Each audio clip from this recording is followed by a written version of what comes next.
اعوذ باللہ من الشیطان اللعین الرجیم بسم اللہ الرحمن الرحیم اللہم عجل ولیک الفرج والعافیت والنصر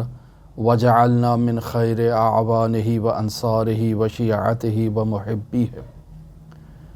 عزیزان محترم، حضرات ائمہ معصومین علیہم الصلاۃ والسلام کے نہایتی باوفا اصحاب، نہایتی افقہ ترین اصحاب، اعلم ترین اصحاب،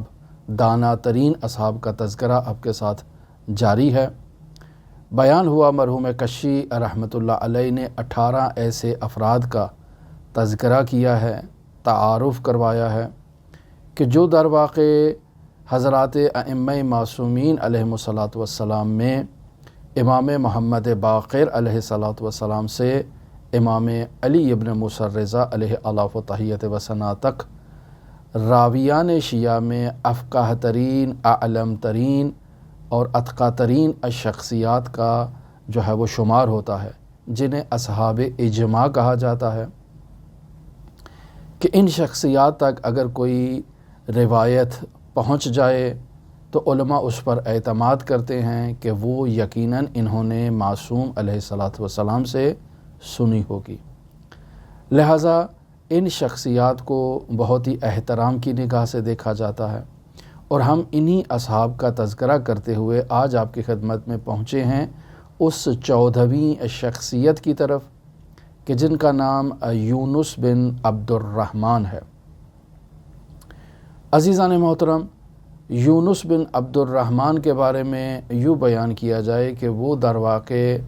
ائمہ معصومین علیہم الصلاۃ والسلام کے شاگردوں میں افقہ ترین شاگرد ہیں، اعلم ترین شاگرد ہیں، تو یہ کہنا بالکل درست ہوگا۔ یعنی اگر ائمہ معصومین علیہم الصلاۃ والسلام میں رسول خدا صلی اللہ علیہ وآلہ وسلم سرور انبیاء سے لے کر حضرت امام علی ابن موسیٰ الرضا علیہ الاف و تحیت و ثنا تک تمام شخصیات کا علم جو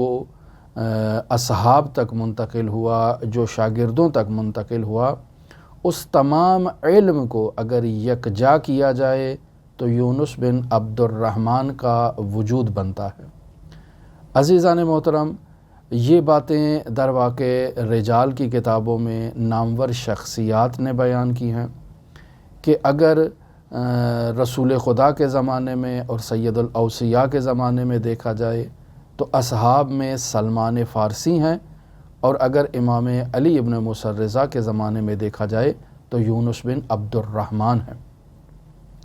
پس معلوم ہوا کہ یونس بن عبد الرحمن، جن کا تعلق اصحاب اجماع سے ہے، بہت ہی جلیل القدر شخصیت ہیں، اور اگر یوں بیان کیا جائے کہ حضرت امام علی ابن موسیٰ الرضا علیہ الاف و تحیت و ثنا کے صاحب السر ہیں، محرم الراز ہیں، تو یہ بات بھی بالکل درست ہوگی۔ عزیزان محترم، یونس بن عبد الرحمن سے متعلق یہ بات بیان کی جاتی ہے کہ انہیں یہ اعزاز حاصل ہے کہ انہوں نے 4 معصوم اماموں کی زیارت کی ہے، یعنی امام محمد باقر کی زیارت کی ہے، امام جعفر صادق علیہ الصلاۃ والسلام کی 2 مرتبہ زیارت کی ہے، لیکن بیان کرتے ہیں کہ میں نے ظاہراً حج کے ایام میں ان کی زیارت کی، میں ان سے سوال کرنے کی یا کوئی حدیث دریافت کرنے کی مجھے سعادت نصیب نہیں ہوئی، لیکن امام موسیٰ کاظم علیہ الصلاۃ والسلام سے انہوں نے جو ہے وہ ان کی زیارت کی ہے اور ان سے روایت کو اخذ کیا ہے ڈائریکٹ، اور امام علی ابن موسیٰ الرضا علیہ الصلاۃ والسلام کی بھی زیارت کی ہے، شاگردی کی ہے، اور ڈائریکٹ امام رضا علیہ الصلاۃ والسلام سے روایت کو دریافت کیا ہے۔ پس اگر یوں بیان کیا جائے کہ امام موسیٰ کاظم اور امام علی رضا علیہ الصلاۃ والسلام کے اصحاب میں افقہ ترین شخصیت کون سی ہے تو بیان کیا جائے گا یونس بن عبد الرحمن۔ یہ یونس بن عبد الرحمن حضرت امام علی ابن موسیٰ الرضا علیہ الاف و تحیت و ثنا کے وکیل بھی ہیں۔ ان کا اصل نام یونس ہے، ان کی کنیت ابو محمد ہے، لیکن ان کی تاریخ پیدائش عزیزان محترم تاریخی کتابوں میں بیان نہیں ہوئی۔ یوں بیان کیا جاتا ہے کہ یہ ظاہراً قوم سے وابستہ ہیں، قوم سے منسوب ہیں، لیکن چونکہ انہوں نے جو ہے وہ حضرت امام جعفر صادق علیہ الصلاۃ والسلام کے زمانے کو بھی درک کیا ہے، امام محمد باقر کے زمانے کو بھی درک کیا ہے، اور تاریخی کتابوں میں یوں بیان کیا جاتا ہے کہ بنی امیہ کے خلیفہ ہشام بن عبد الملک کے دور حکومت میں یونس بن عبد الرحمن زندہ تھے، بقید حیات تھے۔ تو ان تاریخوں کو مد نظر رکھتے ہوئے بیان کیا جائے کہ ہشام بن عبد الملک 105 ہجری قمری سے 125 ہجری قمری کے درمیان ہشام نے جو ہے وہ حکومت کی ہے، اور اس اعتبار سے 114 ہجری قمری غالباً امام محمد باقر کی شہادت کی تاریخ ہے۔ تو اس اعتبار سے بیان کیا جائے کہ اگر انہوں نے امام باقر کے زمانے کو درک کیا ہے تو 105 سے 114 کے درمیان یونس بن عبد الرحمن بقید حیات ہوں گے، اور اگر امام باقر والی زیارت والی روایت درست نہیں ہے، وہ قول درست نہیں ہے، تو پھر یہ امام جعفر صادق علیہ الصلاۃ والسلام جن کی شہادت 148 ہجری قمری ہوئی ہے، تو پھر یہ درواقع 105 سے 125 جو ہشام کا دور ہے، جس میں 14 تک تو امام محمد باقر ہیں، تو 14 سے 25 ہجری قمری تک یہ بقید حیات ہوں گے، یعنی 114 سے 125 ہجری قمری تک، تاکہ امام جعفر صادق علیہ الصلاۃ والسلام کو بھی درک کر لیں۔ تو پس اس اعتبار سے یونس بن عبد الرحمن وہ ہستی ہیں کہ جنہوں نے 4 معصوم ہستیوں کے دور امامت کو درک کیا ہے۔ اب یہاں یونس بن عبد الرحمن کے مشائخ میں بیان کیا جائے کہ امام موسیٰ کاظم ہیں، امام علی ابن موسیٰ الرضا ہیں، لیکن اس کے علاوہ یونس بن عبد الرحمن نے حضرات ائمہ معصومین علیہم الصلاۃ والسلام کے 25 اصحاب کو بھی درک کیا ہے، نامور جید فقہا کو درک کیا ہے، اور ان سے نقل روایت کی ہے۔ پس یونس بن عبد الرحمن کا نام 263 روایات کے سلسلہ سند میں بیان کیا جاتا ہے، لیکن چونکہ انہوں نے خود ڈائریکٹ بھی امام موسیٰ کاظم اور امام رضا علیہ الصلاۃ والسلام سے روایت کو نقل کیا ہے، پس حائز اہمیت ہے یونس بن عبد الرحمن۔ یونس بن عبد الرحمن نے محمد بن مسلم سے روایت کو اخذ کیا کہ جن کے بارے میں بیان کیا 4600 روایات انہوں نے حضرت امام محمد باقر اور امام جعفر صادق علیہ الصلاۃ والسلام سے نقل کی ہیں۔ حماد بن عیسیٰ اور حماد بن عثمان 2 شخصیات جن کا تعارف ہم کروا چکے، یونس بن عبد الرحمن نے ان دونوں شخصیات سے ملاقات کی ہے اور نقل روایت کی ہے۔ عبداللہ بن مسکان جلیل القدر شخصیت انہیں درک کیا، عبداللہ بن سنان کو درک کیا، ہشام بن حکم اور ہشام بن سالم جیسی شخصیات کو درک کیا۔ پس اس کا مطلب ہے یونس بن عبد الرحمن نے امام جعفر صادق علیہ الصلاۃ والسلام کے گراں قدر ترین روات حدیث کو درک کیا ہے، امام باقر کے گراں قدر ترین روات حدیث کو درک کیا ہے زرارہ کے علاوہ، لہٰذا یونس بن عبد الرحمن ایک نہایتی جلیل القدر شخصیت ہیں۔ وہ افراد جنہوں نے یونس سے آگے روایات کو نقل کیا ہے ان میں بھی گراں قدر ترین شخصیات کا نام موجود ہے۔ ہم چند نام آپ کی خدمت میں بیان کریں کہ حسن بن علی الوشا ایک بہت بڑا نام ہے جنہوں نے یونس سے روایت کو نقل کیا ہے۔ امام علی ابن موسیٰ الرضا کے صحابی ریان بن شبیب انہوں نے یونس سے روایت کو اخذ کیا ہے۔ احمد بن محمد خالد برقی انہوں نے یونس سے روایت کو اخذ کیا ہے۔ عزیزان محترم، یونس کے آثار اور کتابوں میں 30 عدد کتابوں کا تذکرہ بیان کیا جاتا ہے۔ بیان کیا جاتا ہے کہ یونس کی روش ہوا کرتی تھی کہ وہ اپنے واجبات کی ادائیگی کے بعد وہ اپنے عزیز و اقارب یعنی اپنے بھائیوں سے ملاقات کے لیے جایا کرتے تھے صلہ رحمی کی خاطر، اور پھر اس کے بعد گھر میں آ کر بیٹھ کر اپنے لیے کتابیں تحریر کیا کرتے تھے۔ تو پس یونس بن عبد الرحمن کے آثار میں کتابوں میں متعدد کتابوں کے نام موجود ہیں، مثلا کتاب الصحف یہ ہے، کتاب الادب، کتاب الزکوٰۃ، جامع الآثار، پھر اس کے بعد فضل قرآن، کتاب النکاح، کتاب المتعہ، کتاب الحدود، کتاب الصلاۃ، العلل الکبیر، اسی طرح کتاب یوم واللیلہ، یہ کتاب بھی ان سے منسوب ہے، اور امام حسن عسکری علیہ الصلاۃ والسلام تک بھی یہ کتاب پہنچی ہے۔ پس یونس کی تمام یہ کتابیں جو یونس بن عبد الرحمن نے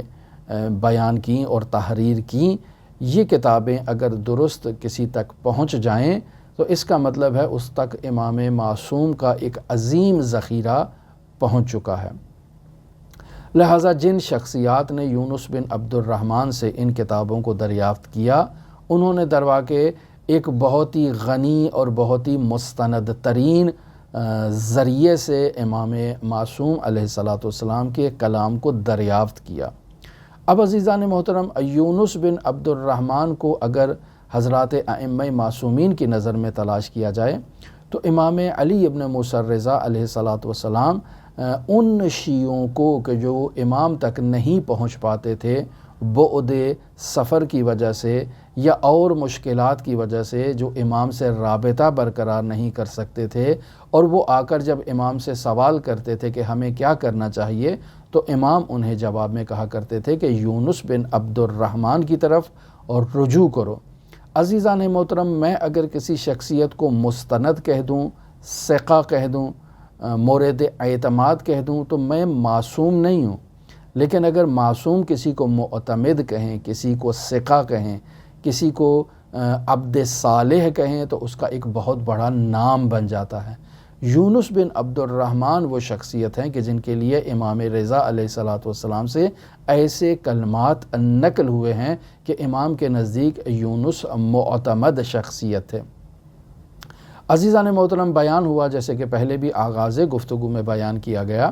کہ ظاہراً فضل بن شازان سے یہ نقل ہے، اور اسی طرح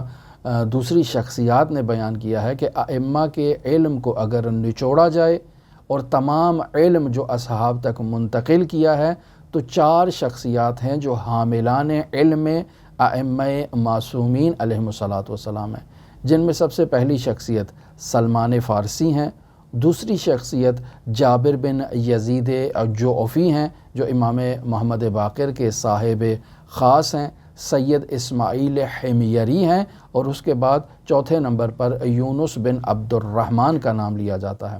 بس عزیزان محترم، یونس بن عبد الرحمن ایک بہت ہی جلیل القدر شخصیت ہیں۔ حضرت امام علی ابن موسیٰ الرضا علیہ الصلاۃ والسلام نے یونس کو اپنا وکیل قرار دے رکھا تھا، اور 3 مرتبہ یونس کو امام رضا علیہ الصلاۃ والسلام نے جنت کی بشارت دی ہے اور جنت کی ضمانت کی ہے یونس بن عبد الرحمن کو۔ لہٰذا مرحوم قشی رحمۃ اللہ علیہ اپنے زمانے میں یونس بن عبد الرحمن کو سلمان کے لقب سے نوازتے ہیں۔ ایک جلیل القدر شخصیت ہیں احمد بن خلف۔ یہ شخصیت کہتی ہیں کہ میں بیمار ہو گیا تو امام محمد تقی علیہ الصلاۃ والسلام میری عیادت کے لیے تشریف لائے۔ امام تقی علیہ الصلاۃ والسلام کے ہاتھ میں ایک کتاب تھی جس کو وہ بغور مطالعہ کر رہے تھے، اور بار بار ان کے لبہائے مبارک سے یہ کلمات جاری ہو رہے تھے کہ اللہ یونس پر رحمت کرے، جس سے معلوم ہوا کہ امام کے ہاتھ میں جو کتاب ہے وہ یونس بن عبد الرحمن سے وابستہ ہے، اور امام اس کتاب کے مطالعے کے بعد یونس بن عبد الرحمن کی تعریف و تمجید میں اللہ کی بارگاہ میں یونس کے لیے رحمت کی دعا کا تقاضا کر رہے ہیں۔ پھر عزیزان محترم، ابو ہاشم جعفری بیان کرتے ہیں کہ میں یونس بن عبد الرحمن کی کتاب یوم واللیلہ لے کر امام حسن عسکری علیہ الصلاۃ والسلام کی بارگاہ میں پہنچا اور امام کی خدمت میں اس کتاب کو پیش کیا۔ امام نے اس کتاب کے حرف حرف کا مطالعہ کیا اور پھر اس کے بعد کہا کہ یہ کتاب جو میرے پاس آئی ہے یہ میرے اور میرے آباء و اجداد کے دین کے مطابق ہے اور اس کتاب کے تمام مطالب درست ہیں۔ پھر امام دعا کرتے ہیں یونس بن عبد الرحمن کے لیے کہ اللہ ہر حرف کے بدلے قیامت کے دن انہیں نور عطا کرے۔ بس یونس بن عبد الرحمن وہ شخصیت ہیں کہ جن کے آثار کا مطالعہ امام معصوم نے کیا، امام محمد تقی نے اور امام حسن عسکری نے ان دو روایات کی بنیاد پر، اور دونوں معصوم ہستیوں نے یونس بن عبد الرحمن کے آثار کی تائید کی ہے۔ عزیزان محترم، یونس بن عبد الرحمن کے اخلاقی مقام کو اگر بیان کرنا مقصود ہو تو جعفر بن عیسیٰ کہتے ہیں کہ یونس بن عبد الرحمن اور میں ایک ساتھ امام علی ابن موسیٰ الرضا علیہ آلاف و تحیت و ثنا کی خدمت میں موجود تھے کہ اسی اثناء میں بصرہ سے کچھ شیعہ امام رضا علیہ السلام سے ملاقات کے لیے تشریف لاتے ہیں۔ تو ایسے میں امام یونس بن عبد الرحمن سے کہتے ہیں کہ یونس اٹھو، پردے کے پیچھے آپ تشریف لے جاؤ، کوئی حرکت نہ کرنا، کوئی آواز نہ کرنا، یعنی احساس نہ دلانا کہ تم پردے کے پیچھے موجود ہو، وہیں پر تم بیٹھو جب تک تمہیں بلایا نہ جائے۔ یونس امام کی اطاعت کرتے ہیں، پردے کے پیچھے چلے جاتے ہیں۔ اہل بصرہ آتے ہیں، شیعیان آتے ہیں بصرہ سے تعلق رکھنے والے، امام کی خدمت میں سلام پیش کرتے ہیں اور یونس بن عبد الرحمن کی برائیاں کرنا شروع کر دیتے ہیں۔ امام رضا علیہ السلام اپنے سر اقدس کو نیچے جھکا کر سنتے رہتے ہیں کہ یہ لوگ کیا کہہ رہے ہیں۔ وہ لوگ یونس بن عبد الرحمن کی برائیاں کرنے کے بعد چلے جاتے ہیں۔ اب ایسے میں یونس بن عبد الرحمن ان کے جانے کے بعد امام کی اجازت سے باہر آتے ہیں تو یونس کے چہرے پر جو ہے وہ آنسو جاری ہیں اور ان کا تمام چہرہ ان کے آنسوؤں سے بھیگ چکا ہے۔ امام رضا علیہ السلام کی بارگاہ میں گریہ وزاری کرتے ہیں اور امام سے کہتے ہیں کہ مولا، میں تو آپ کے معالم دین کو، معارف دین کو ان تک پہنچاتا ہوں، میں تو آپ کے مکتب کا، آپ کی تعلیمات کا دفاع کرتا ہوں، اور یہ میرے ساتھ کیسا سلوک کر رہے ہیں کہ آپ کی بارگاہ میں آ کر میری شکایات لگا کر گئے ہیں یا میرے خلاف جو ہے وہ میری برائیاں آپ کی خدمت میں بیان کر کے گئے ہیں۔ ایک ایسی گفتگو امام رضا سے، تو امام رضا علیہ السلام چونکہ یونس بن عبد الرحمن محرم راز تھے، تو امام رضا علیہ السلام یونس سے کہتے ہیں کہ اے یونس، تم لوگوں کے ساتھ ان کی معرفت کے مطابق گفتگو کیا کرو، یعنی وہ بات ان سے کیا کرو جس بات کو تحمل کرنے کی ان میں توان موجود ہو۔ پس معلوم ہوا کہ یونس بن عبد الرحمن حضرات ائمہ معصومین علیہ السلام کے معارف کو، فضائل کو، مناقب کو بیان کیا کرتے تھے جنہیں اہل بصرہ تحمل کرنے کی توان نہیں رکھتے تھے۔ تو امام رضا علیہ السلام یونس سے کہہ رہے ہیں کہ یونس، لوگوں کی معرفت کے مطابق، لوگوں کی جو توانائی تحمل ہے اس کے مطابق، چونکہ ہر فرد فضائل اہل بیت کو تحمل کرنے کی توان نہیں رکھتا ہے۔ آج بھی آپ دیکھ لیں معاشرے میں اگر اہل بیت کے فضائل کو بیان کیا جائے تو اسے غالی کہہ دیا جاتا ہے، حتیٰ کہ علماء کرام کی طرف سے بھی ایسی جو ہے وہ باتیں بیان کر دی جاتی ہیں اور غالی کہہ دیا جاتا ہے، جبکہ یہ نہیں بیان کیا جاتا کہ وہ کہنے والا جن اقوال کو نقل کر رہا ہے وہ اقوال بھی معصوم علیہ السلام کے اقوال ہیں اور کسی نہ کسی کتاب سے ان کو نسبت دے رہا ہے۔ آپ اس نسبت کو جا کر تحقیق کریں، اس کی تردید کریں، اس کے بارے میں رائے قائم کریں، لیکن اس شخص کو یوں سے جو ہے وہ دھتکار دینا یا اس کی نفی کرنا یا اس پر غالی کا ٹائٹل لگا دینا، یہ نامناسب جملہ ہے۔ لہٰذا یونس بن عبد الرحمن نے اس کے بعد یہ روش اپنا لی کہ شیعیان حیدر کرار اگر یونس بن عبد الرحمن کی برائی کریں تو یونس بن عبد الرحمن اس برائی کو معاف کر دیتے تھے، یعنی شیعوں کے لیے یونس بن عبد الرحمن نے اپنی غیبت کو حلال قرار دے رکھا تھا۔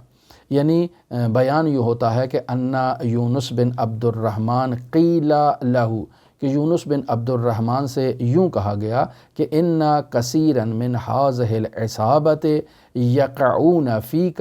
ویذکرونک بغیر جمیل، یعنی یونس بن عبد الرحمن سے کسی نے کہا کہ یہ شیعہ آپ کی برائی کرتے ہیں اور آپ کے پیچھے آپ کے لیے جو ہے وہ بغیر جمیل یعنی نامناسب کلمات استعمال کرتے ہیں، تو پھر اب آپ ان کے لیے کیا کہیں گے؟ تو فقال، یونس نے کہا، اشہدکم، میں تم لوگوں کو گواہ بنا کر کہتا ہوں کہ ان کل من لہو فی امیر المؤمنین النصیب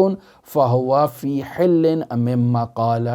کہ میں آپ کو گواہ بنا کے کہتا ہوں کہ جس شخص کے نصیب میں بھی امیر المؤمنین علی ابن ابی طالب کی ولایت، مودت اور محبت ہے تو جو اس نے کہا وہ اس کے لیے حلال ہے، یعنی میں اس شخص پر اپنی غیبت کو معاف کر دیتا ہوں۔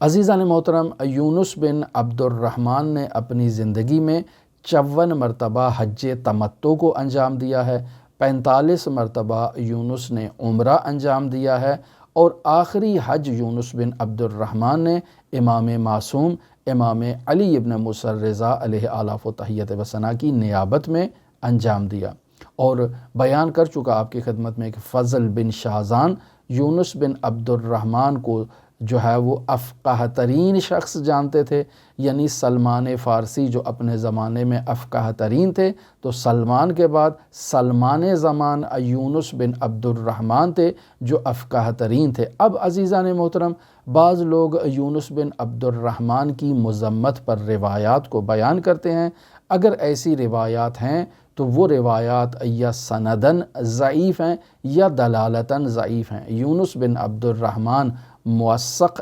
شخصیت ہیں، افقہ ترین راویان حدیث میں سے ہیں، اور امام رضا علیہ السلام نے ان کی وثاقت کی تائید کی ہے، انہیں عبد صالح کہا ہے۔ عزیزان محترم،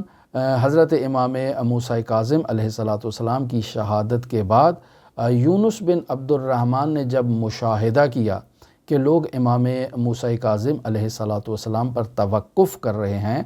واقفیہ ہو چکے ہیں، تو یونس بن عبد الرحمن نے جو ہے وہ تعلیمات اہل بیت کا پرچار کرنا شروع کیا اور امام علی ابن موسیٰ الرضا علیہ آلاف و تحیت و ثنا کی ولایت اور امامت کو ملأ عام میں بیان کرنا شروع کیا۔ اور یہ واقفیہ لوگ جو امام موسیٰ کاظم پر توقف کیے ہوئے تھے، در واقع مالی مسائل کی وجہ سے توقف کیے ہوئے تھے کہ ان کے پاس امام موسیٰ کاظم کا مال موجود تھا، یہ نہیں چاہتے تھے امام رضا تک اس مال کو منتقل کریں، تو یونس بن عبد الرحمن امام علی ابن موسیٰ رضا کی امامت کا برملا اعلان کرتے، ان واقفیہ حضرات سے مناظرہ کرتے اور ان کو جھوٹا ثابت کرتے۔ جب ایسی روش یونس بن عبد الرحمن سے مشاہدہ کی گئی تو یونس بن عبد الرحمن کو لالچ دیا گیا، حتیٰ 10,000 دینار کا لالچ یونس بن عبد الرحمن تک جو ہے وہ پیغام پہنچایا گیا کہ آپ کو بے نیاز کر دیں گے اگر آپ امام رضا علیہ السلام کے دفاع سے ہاتھ اٹھا لیں۔ تو یونس بن عبد الرحمن نے انکار کیا اور بیان کیا کہ جب معاشرے میں بدعتیں رائج ہو جاتی ہیں تو عالم کا وظیفہ ہے کہ اپنے علم سے اظہار کرے ان بدعتوں کے بطلان کا، لہٰذا یونس بن عبد الرحمن نے امام علی ابن موسیٰ رضا کی امامت کے دفاع میں ان واقفیہ حضرات سے مناظرے کیے۔ عزیزان محترم، یونس بن عبد الرحمن کا انتقال 208 ہجری قمری کو مدینہ منورہ میں ہوا اور انہیں رسول خدا صلی اللہ علیہ وآلہ وسلم کے قبر اطہر کے قریب ہی کہیں دفنا دیا گیا۔ عزیزان محترم، یہاں مرحوم ظاہراً قاضی نور اللہ ششتری نے یونس بن عبد الرحمن سے متعلق 280 ہجری ان کی تاریخ وفات بیان کی ہے کہ جس کے بارے میں علماء بیان کرتے ہیں کہ شاید یہ کاتب کی جانب سے غلطی ہو چکی ہے کہ وہ صفر کو 2 اور 8 کے درمیان ڈالنے کی بجائے 8 کے اس طرف لے گیا اور 280 ہو گیا، وگرنہ درست تاریخ وفات جو ہے وہ 208 ہجری قمری ہے۔ اور ظاہراً امام علی ابن موسیٰ رضا علیہ آلاف و تحیت و ثنا سے بھی ایک یونس بن عبد الرحمن کے انجام خیر کے بارے میں جو ہے وہ ایک روایت نقل کی گئی ہے مرحوم قشی کی جانب سے کہ امام فرماتے ہیں کہ یونس کا انجام تو دیکھو کہ اللہ نے رسول خدا صلی اللہ علیہ وآلہ وسلم کے قریب ان کی قبضے روح کی ہے۔ لہٰذا عزیزان محترم، یونس بن عبد الرحمن افقہ ترین اتقیٰ ترین صحابی ہیں، امام رضا علیہ السلام کے وکیل ہیں، وہ صحابی ہیں کہ جنہیں امام رضا علیہ السلام نے ثقہ کہا ہے، وہ شخصیت ہیں کہ جنہوں نے امام رضا علیہ السلام کی امامت کا دفاع کیا، وہ شخصیت ہیں کہ جو درواقع امام رضا علیہ السلام کے محرم راز ہیں، یعنی ان کے پاس معارف اہل بیت اور فضائل اہل بیت کا وہ خزینہ تھا کہ جب وہ لوگوں کو ان کی سطح فکری سے بلند معارف ان تک دیتے تھے تو وہ یونس کی مخالفت کیا کرتے تھے اور امام رضا کی بارگاہ میں آ کر یونس کے خلاف شکایتیں کیا کرتے تھے۔ ہماری دعا ہے کہ خداوند متعال یونس بن عبد الرحمن کے اس خلوص کو اہل بیت علیہ السلام کی بارگاہ میں جس خلوص کے ساتھ اس نے معالم دین معارف اہل بیت کو جو ہے وہ امت تک پہنچانے کے لیے اپنا کردار ادا کیا، اور امام رضا علیہ السلام کی امامت کے دفاع میں جو اس نے اپنا کردار ادا کیا، خداوند متعال یونس کی ان کاوشوں کو اپنی بارگاہ میں قبول و مقبول فرمائے، اور امام حسن عسکری کے ان الفاظ کے بقول کے جو امام نے فرمایا کہ اللہ قیامت کے دن ہر حرف کے بدلے یونس بن عبد الرحمن کو نور عطا کرے، تو ہماری بھی یہی دعا ہے کہ خداوند متعال یونس بن عبد الرحمن کی زبان سے اور قلم سے جاری ہونے والے ہر حرف کے بدلے میں اللہ اسے قیامت کے دن نور عطا کرے۔ ہماری دعا ہے کہ خداوند متعال منجی عالم بشریت حضرت صاحب العصر صاحب الزمان مہدی موعود کے ظہور میں تعجیل فرمائے اور ہمیں ان کے اصحاب و اعوان و انصار میں شمار فرمائے۔ اللہم صلی علی محمد و آل محمد وعجل فرج قائم آل محمد۔